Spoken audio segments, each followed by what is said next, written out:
acted upon by Secret Service and law enforcement, and this was an event dedicated to freedom of speech that was supposed to bring together members of both parties with members of the press, and in a certain way it did, because the fact that they just unified, I saw a room that was just totally unified. It was in one way a very beautiful thing to see. A man charged a security checkpoint armed with multiple weapons, and he was taken down by some very brave members of Secret Service, and they acted very quickly and have just released, for purposes of transparency, clarity, I've ordered it to be put out. You probably have it by now, put out on Truth and put out on many of the platforms.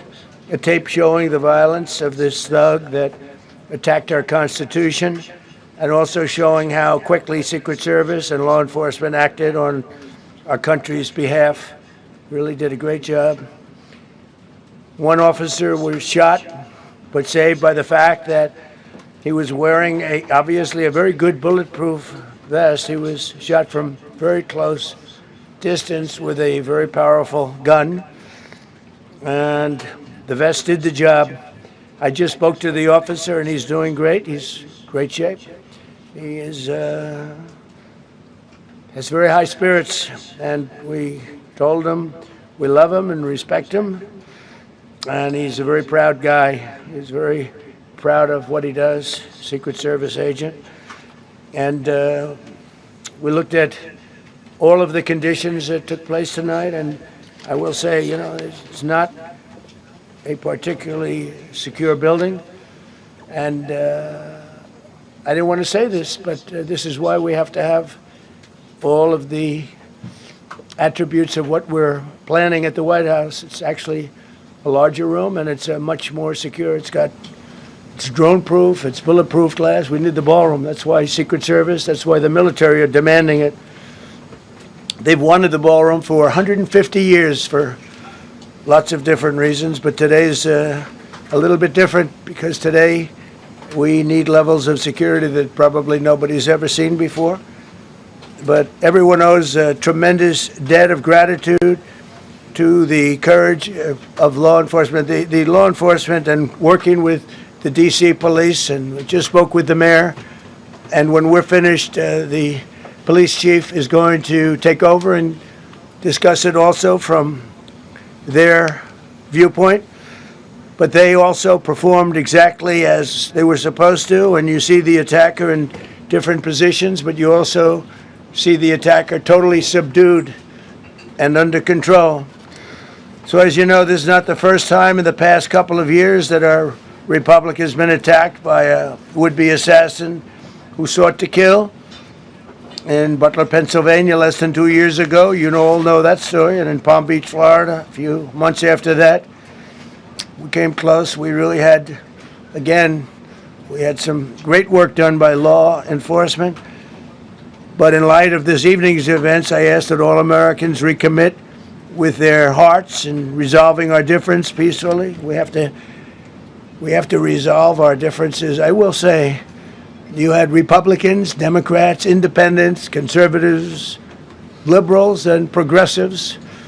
Those words are interchangeable, perhaps, but maybe they're not. But yet everybody in that room, big crowd, record-setting crowd. There was a record-setting group of people, and there was a tremendous amount of love and coming together. I watched, and I was very, very impressed by that.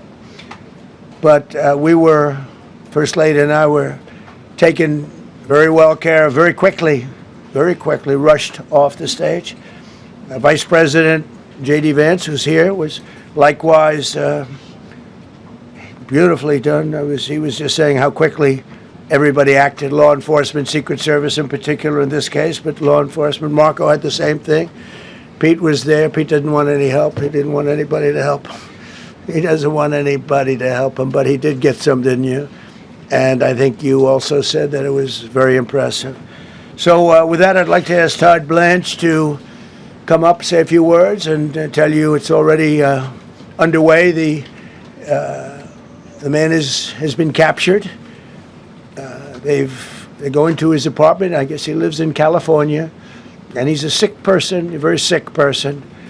And we don't want things like this to happen. I think it's very important that I say, though, and I told the representatives of the evening, they did such a beautiful job. It was such a beautiful evening.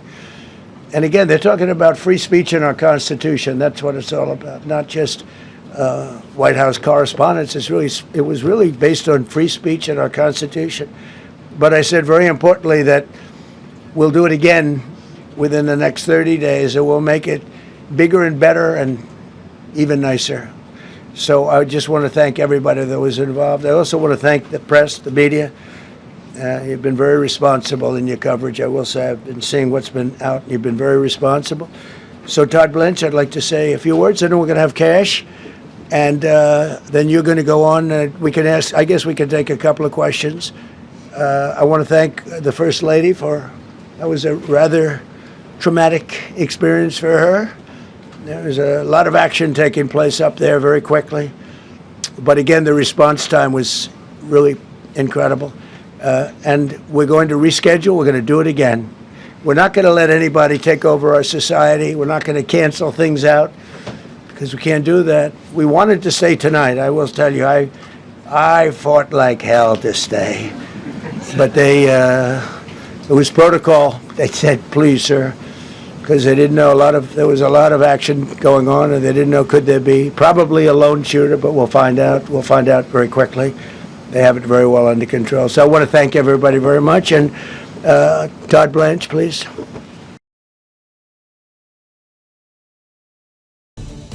Menemani pagi Anda dengan informasi terbaru. Satu langkah lebih dekat, satu langkah lebih mencerahkan. Saksikan Sapa Indonesia Pagi di Kompas TV, channel 11 di televisi Anda.